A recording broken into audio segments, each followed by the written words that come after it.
টাকার জন্য প্রবাসে আটকে থাকা দেবিদ্বার উপজেলার হোসেনপুর গ্রামের বাসিরের লাশ এনে দিয়ে সন্তানহারা মায়ের কথা রাখলেন হাসনাত আবদুল্লাহ। 18 জানুয়ারি সন্ধ্যায় বাসিরের লাশ তার গ্রামের বাড়ি দেবিদ্বার উপজেলার জাফরগঞ্জ ইউনিয়নের হোসেনপুর গ্রামে এসে পৌঁছায়। সন্ধ্যায় জানাজা শেষে ওই রেমিটেন্স যোদ্ধার কফিন কাঁধে করে বয়ে নিয়ে যান হাসনাত আবদুল্লাহ। পরে বাসিরের মাকে সান্ত্বনা দিতে তার বাড়িতে যান তিনি।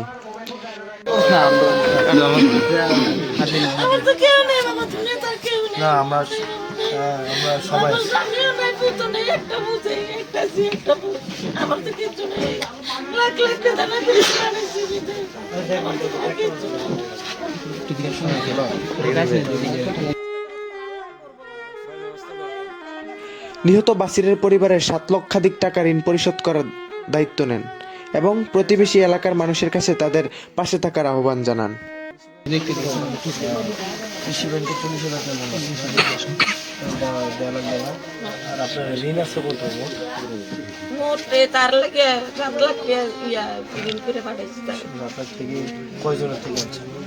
আনছি 3-4 জন বর্তনে আনছি আর কি মাসে বছরে 30,000 টাকা।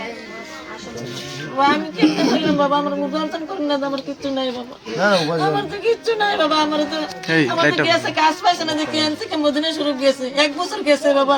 সবাই এই এলাকা জানে যে আমি কেমনে কাম করে খাইছি, কেমনে বাঁচছি, সবাই জানে, তারা একটু জিঙ্গা পরিশ্রম খাওয়া কই রাখা।